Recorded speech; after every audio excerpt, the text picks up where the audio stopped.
Nintendo's E3 presentation, and I really liked what was announced, but I can see what people don't like about it. So, right off the bat, they start with, it's their typical Nintendo E3 presentation where it's very impersonal. They play the pre-recorded thing in front of an audience, and that's it.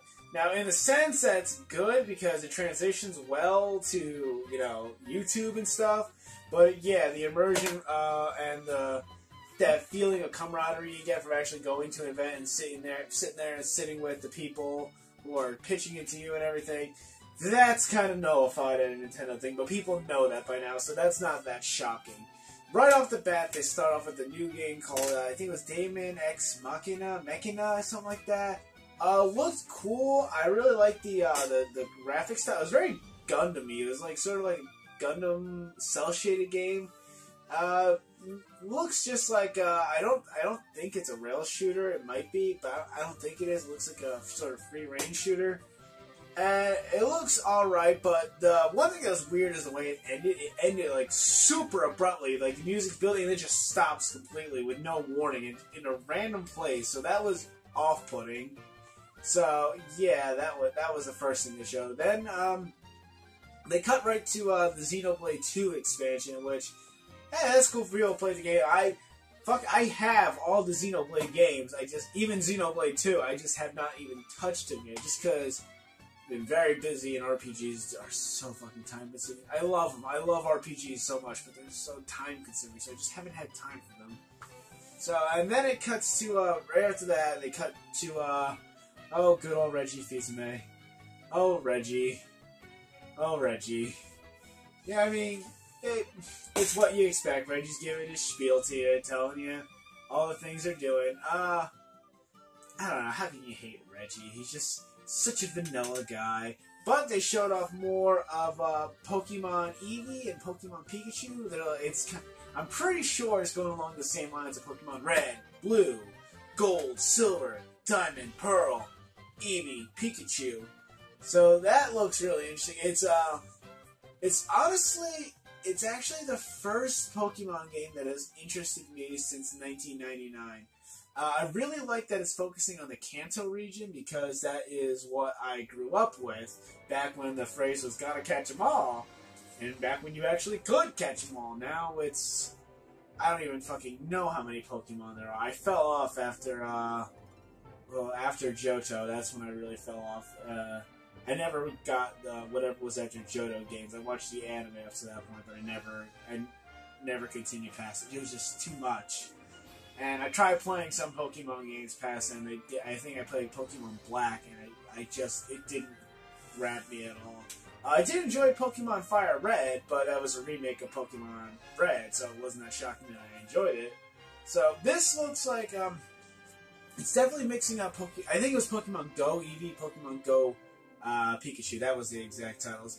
And yeah, they're incorporating Pokemon Go, which a lot of people seem to think is not popular anymore, and I can say firsthand, it is still very popular. Now, it's true you're not seeing people in the streets playing it as much as they used to when it was new and exciting, but I still see people in their cars all the time playing it, so it's still a thing, and it's not a shock that they're doing something with it. And it's really interesting to see it, a mobile game mixing with an actual console game, and it really is a good way of showcasing just the variety the Switch offers. On top of that, I really like the fact there's actually like a physical Pokeball. I know it's sold separately, but that's really cool.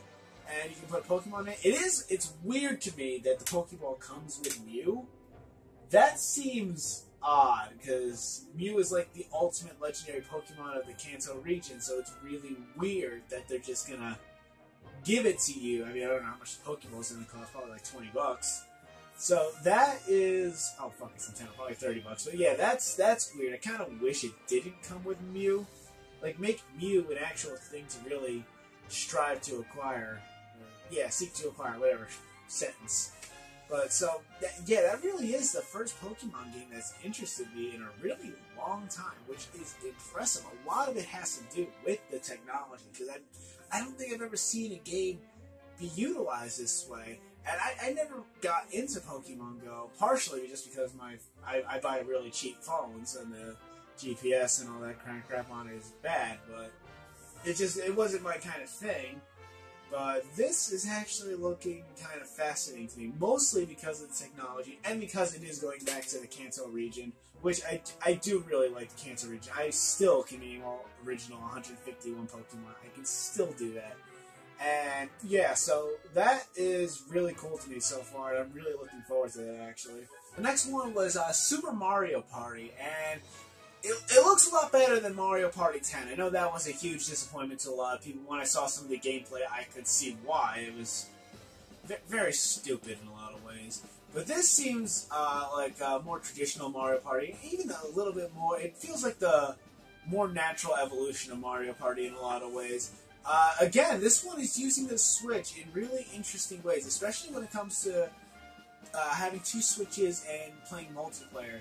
It seems the alignment of your Switches is going to affect the game. I'd be very curious to see how that carries over.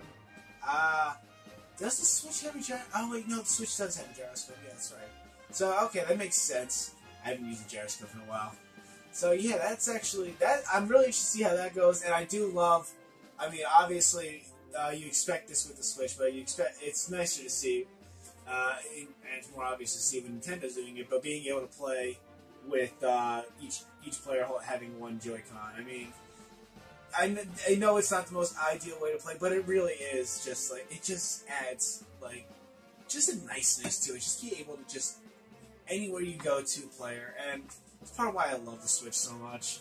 So yeah, the mini games look interesting. It seems like there's like baseball and tennis. It almost looked like a Mario baseball game at some points. So I'm keeping my eye on that one. I'm not going to buy it right away just because I don't typically buy Mario Party games right away, but I'll be interested to see the reviews when it comes out because I imagine they're going to be pretty good. I'm most curious to see how the technology is going to play out. That's the big thing I'm looking into because there's just so much potential and capability in the Switch. As much as people gave them crap for Nintendo Labo and selling cardboard, which, yeah, I mean, they are selling you cardboard, but the technology of it is still fascinating me, and the Switch really is proving itself more and more, just all these capabilities that it seems Nintendo is discovering along the way. So, yeah, I know I'm talking more about the technology of the Switch than the game itself, but I'm standing by it. I'm really interested in the next Mario Party, definitely. Next up was a reveal of Fire Emblem Three Houses. Odd title, but I love the Fire Emblem series. That's probably one of my most favorite franchises. I own all the North American releases and an English repro of Binding Blade / Sword of Seals. But I love the Fire Emblem series. I'm so glad to see another game, and I'm really glad that it's. I mean, with Echoes was good. And it was a remake of Fire Emblem Gaiden, so it was kind of going back to a traditional Fire Emblem game. And I didn't know what they were going to do for their next one, because Fates was a huge success, and Fates was this really anime-style one, and I mean, that was one of the reasons I didn't like Fates as much. There's a whole bunch of other reasons to not like Fates that much, but that was one of them. This one, it does seem to have an anime-style influence. A little bit more so than previous Fire Emblem games, but not nearly as cartoony as it got with Fates. And it definitely seems like it looks like the animation looks like Path Radiance, but with it far more seamless and far more cinematic in terms of transitioning to combat. And it's interesting because it looks like your armies are going to actually play a role in combat. Not just being like, you know, the yellow other units or ally units or the green other units. The style of the actual field map looks very Path of Radiance, right down to the fully sized character models. They're not 2D sprites. They're fully sized character models with blue circles around them. That is very, very Path of Radiance and Radiant Dawn, which I'm okay with. Those are my favorite Fire Emblem games, and I love being reminded of those. The transition between the battles and the maps, like I said, is seamless, and one of my favorite things about Echoes that I really hope they continue was the free roaming, where you're able to control your character in a 3D environment, and it seems like they're carrying it over like I wanted them to, and even better, it seems like they're carrying it over to 3D environments. Not just the dungeon crawling. It seems like you can actually roam around a castle with and interact with people, and it's not just like with Echoes, where it was just a still shot with character portraits, and you can go over them with a cursor and talk to them. So I'm really, really impressed with the overall gameplay style. As for the story, I don't know. Obviously, it's going to involve war, like every Fire Emblem game ever. But I don't mind. The voice acting seemed alright. It was that typical sort of Japanese pretentious way of doing it, which, you take with territory. It's kind of to be expected, especially with how fucking popular Fire Emblem's gotten since Awakening. But I can't wait to play that game. The voice acting itself is fine, so I imagine the whole game's going to be voice acted just like Echoes. And I hope it's better, because Echoes was pretty spotty. I hope they learned their lesson, but it is Nintendo. They don't have the greatest track record of voice acting, because it was a similar story with Breath of the Wild. The voice acting in that was very spotty, and that was like a big fucking game. I can understand Echoes being a little bit more under the radar because it was a handheld. And I'm going to talk about handhelds at the end of this, but yeah, I'm really, really excited for the next Fire Emblem game. I'm disappointed as fuck that it's coming out spring of next year. I could have sworn they said there'd be a new Fire Emblem game this year when they did their Fire Emblem Direct last year, when they were talking about Echoes. If the one they were talking about that came out this year was fucking Fire Emblem Warriors, you can take that shit back. I don't need that. But, okay, so yeah, I'm looking forward to the next Fire Emblem game. Then they announced Fortnite was coming to the Switch, which was not a shock to fucking anybody, because everybody has been speculating, it's been rumored, and Fortnite's on fucking everything, so it wasn't a surprise. But Fortnite, it really does feel at home on the Switch in a lot of ways, because it's such a cartoony styled game. And literally when I first saw Fortnite, I thought it belonged on a Nintendo console because of the art design. And now it is. And it's really cool that it is. My biggest complaint with it is it's not because of Nintendo, and it is not because of Epic Games, it is because of Sony. Sony is not allowing cross-platform play between Nintendo Switch and I believe Microsoft owners, or Xbox owners. Fuck you, Sony! I was so excited to play Fortnite with my wife, and now I can't because you fuckers are restricting it. And I'm not going to play it on PC. It's just, I could have done that already. I just don't enjoy gaming on PC for that kind of game. There's certain PC games to me, there's a certain genre I have to play. For me, League of Legends is a perfect example. I love that. That can only work on a PC, and I love it on PC. But with games like Fortnite, I want a console, I want a controller. And it's really disappointing that Sony is fucking me up with that in terms of being able to play with my wife. In terms of just being able to play the game, though, it's fucking Fortnite. It's fun. It's, I'm not as into it as a lot of people. I do think it's a hell of a lot better than PUBG.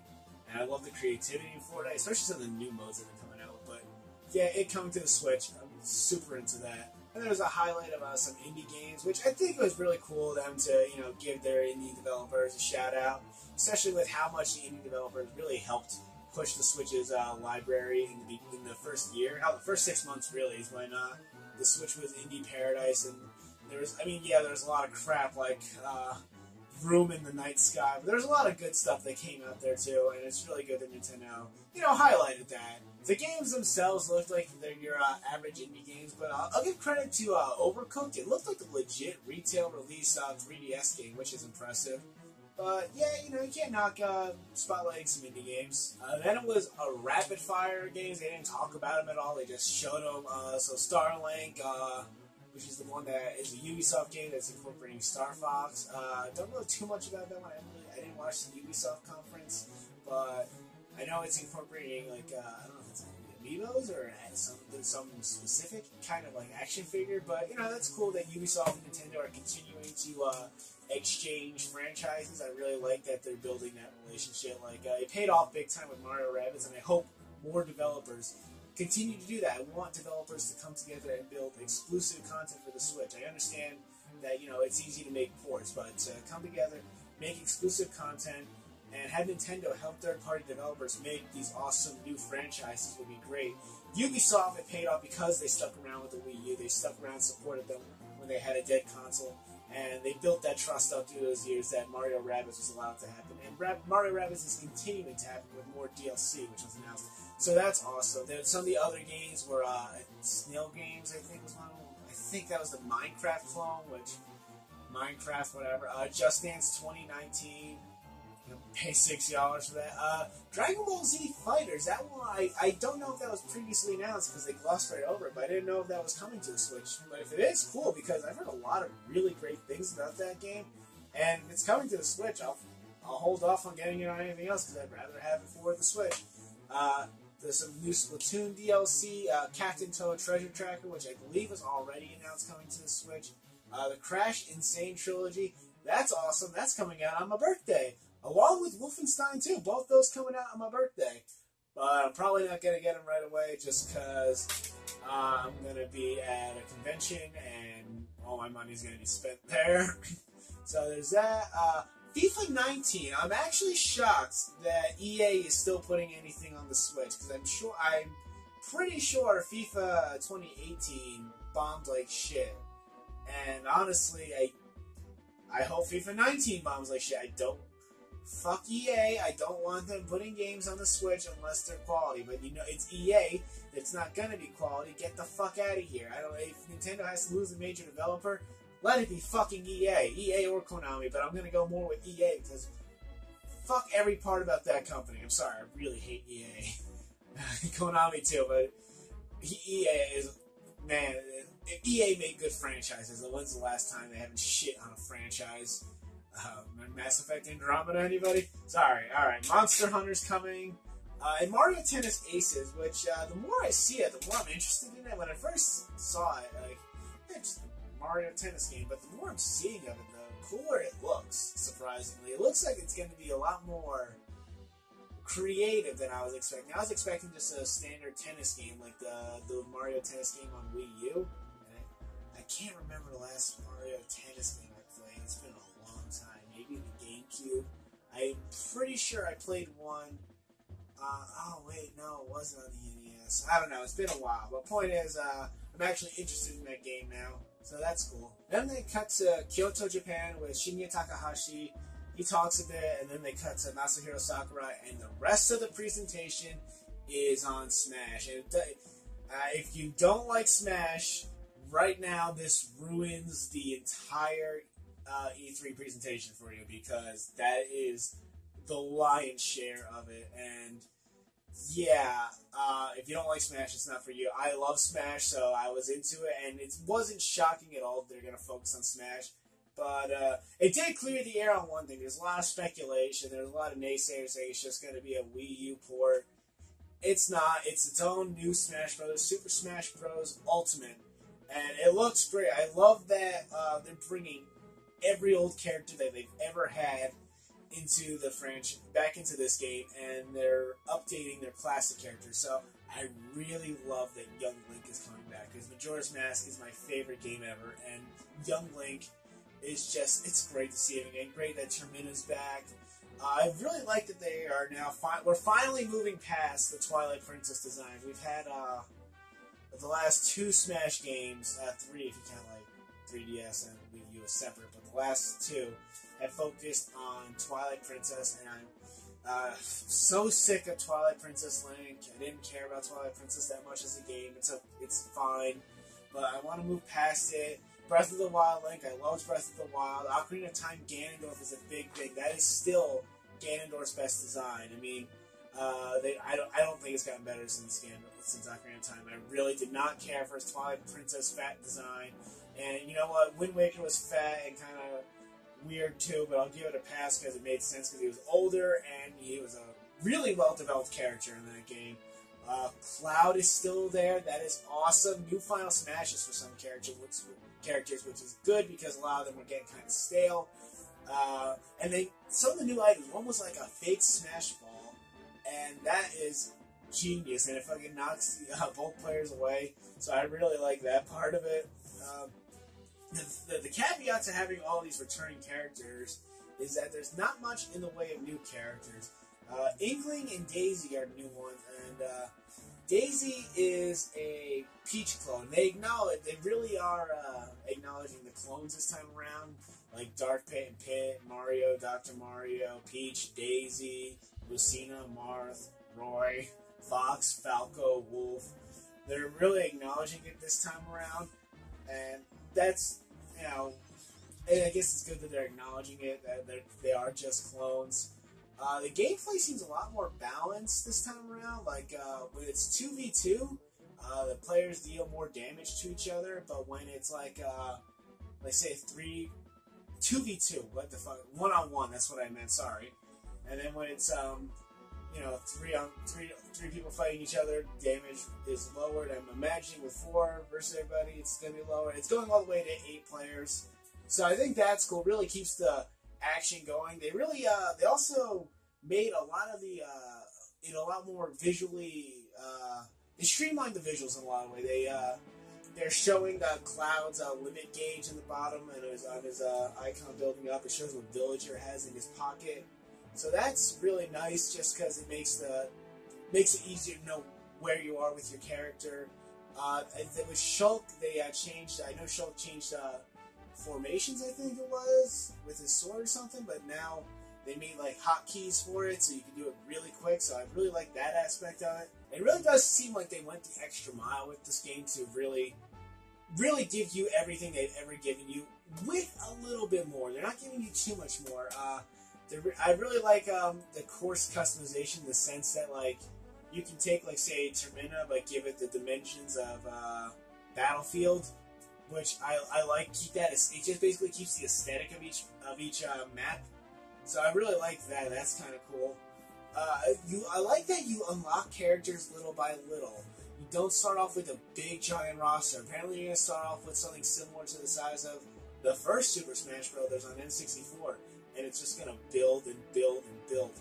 That's awesome, because that adds so much replay value to the game. I'm hoping the single-player experience is similar in the veins of Melee. I think Melee still has my favorite single-player, because of, you had your classic, just fight them in the order mode, but Melee had that adventure mode, which was just awesome. And I know Brawl tried the Subspace Emissary, and then the one on Wii U didn't really do anything with an adventure mode. It was All-Star, just classic. So I'm hoping they add more to the single player, just because if you're gonna have to play the game so much to unlock these other characters, make the single player epic. Don't make it repetitive, because then it's just gonna be a chore to unlock these characters. Make it fun, because I can tell you, adventure mode on Melee never got dull to me. I still love that. I will still go back to adventure mode on Melee. It is still so much fun to have Captain Falcon punching Rededs from Zelda in the face. I love mixing franchises like that. Subspace Emissary was cool and all, but it just went on too long. So I'm really hoping that the adventure mode, or something, just a single player campaign, is still is easy and continuously enjoyable. It really does seem like they went the extra mile with this game to really give you everything they've ever given you, with a little bit more. They're not giving you too much more. I really like the course customization in the sense that, like, you can take, like, say, Termina, but give it the dimensions of Battlefield, which I like. Keep that. It just basically keeps the aesthetic of each map. So I really like that. That's kind of cool. I like that you unlock characters little by little. You don't start off with a big giant roster. Apparently, you're gonna start off with something similar to the size of the first Super Smash Bros. On N64, and it's just gonna build and build and build. That's awesome, because that adds so much replay value to the game.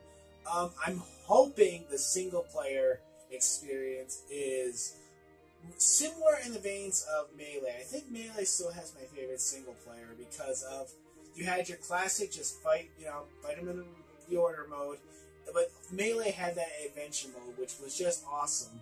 And I know Brawl tried the Subspace Emissary, and then the one on Wii U didn't really do anything with an adventure mode. It was All-Star, and just classic. So I'm hoping they add more to the single player, just because if you're gonna have to play the game so much to unlock these other characters, make the single player epic. Don't make it repetitive, because then it's just gonna be a chore to unlock these characters. Make it fun, because I can tell you, adventure mode on Melee never got dull to me. I still love that. I will still go back to adventure mode on Melee. It is still so much fun to have Captain Falcon punching Redeads from Zelda in the face. I love mixing franchises like that. Subspace Emissary was cool and all, but it just went on too long. So I'm really hoping that the adventure mode, or something, just a single player campaign, is still is easy and continuously enjoyable. And speaking of Melee, of course they're bringing GameCube controllers back for this Super Smash Bros. Now, I'm hoping that, obviously GameCube controllers are a big thing for Smash Bros. Players, and I understand the GameCube controller, even beyond just Smash, it's a wonderful controller. I love it. That big A button, it just feels so good to fucking press. So, yeah, it's good to see that, but I'm hoping the GameCube controllers end in a USB port. I hope it's not the GameCube one. I mean, we had it with the Wii U, with new GameCube controllers that ended in a GameCube port. I hope this ends in USB and just can plug right into the dock, maybe hook up wirelessly. If it comes with a USB at the end and is wired, I would be totally happy with that, because I can also plug that into my computer and use it on my emulators, and I do love that GameCube controller so much. So that's really cool that it's carrying over. Apparently the game is going to be compatible with almost any form of amiibos of the characters in the roster. That's a fucking lot of amiibos they gotta do, but I can't imagine they're gonna do that much, because if I'm right, didn't they just save your custom characters? I don't really collect amiibos that much. I don't have any physical amiibos. I have an amiibo sticker for Ocarina of Time Link, but that was just so I can get the Tunic of Time in Breath of the Wild, because I love that outfit. But past that, I don't really care about amiibos. The closest I ever came was Majora's Mask, because it's Majora's Mask. So, yeah, and then when it seems like it's done, they last minute announced that Ridley is coming to Smash. That was surprising. It's been a fan demand for a long time, and Sakurai said that Ridley wouldn't be coming because you'd have to make some sacrifices with Ridley, like making him smaller and stuff. And he said that Ridley wouldn't be Ridley. Ridley seems like Ridley in this, though. He seems big, and some people are saying he already needs to be nerfed. We'll have to see, but it's cool that they announced that last minute. So that was Nintendo's E3 presentation. It was short, surprisingly short. It was 45 minutes compared to Sony's hour and Microsoft's hour and a half. Now with Sony's hour, it's a little debatable because we spent 13 minutes watching some fuckheads at a desk talk about nothing. But alright, as Nintendo's E3s goes, I saw people complaining that they didn't like it, and I get it. For me, this was a good E3 for them because I cared about most of the games they talked about. And one of the strengths with Nintendo is almost all these games are completely exclusive to Nintendo. You cannot say the same for Sony, and you definitely can't say the same for Microsoft. Microsoft and Sony dropped the ball on exclusives, particularly Microsoft, but Nintendo, this has just been nothing but exclusive. And some of these are, later ports. But I was surprised in the sense that there was not... I was expecting more Wii U ports. There were not. I think Nintendo knows not to hype up ports. And I think they know we get it. We're a little tired of the ports. I mean, personally, I don't mind the ports. But I know people are getting sick. They're just like, I want a new game. Well, these are the new games. Now, they weren't... A lot of these new games were not news. A lot of them were previously announced. Even the Fire Emblem game. This was the first time we've seen it, but we were made privy to it last year. So, yeah, there wasn't a lot new. But what they showed was cool. And I was more fascinated by a lot of the capability of the Switch in this. And I really like, going back to handhelds, there was nothing for the 3DS.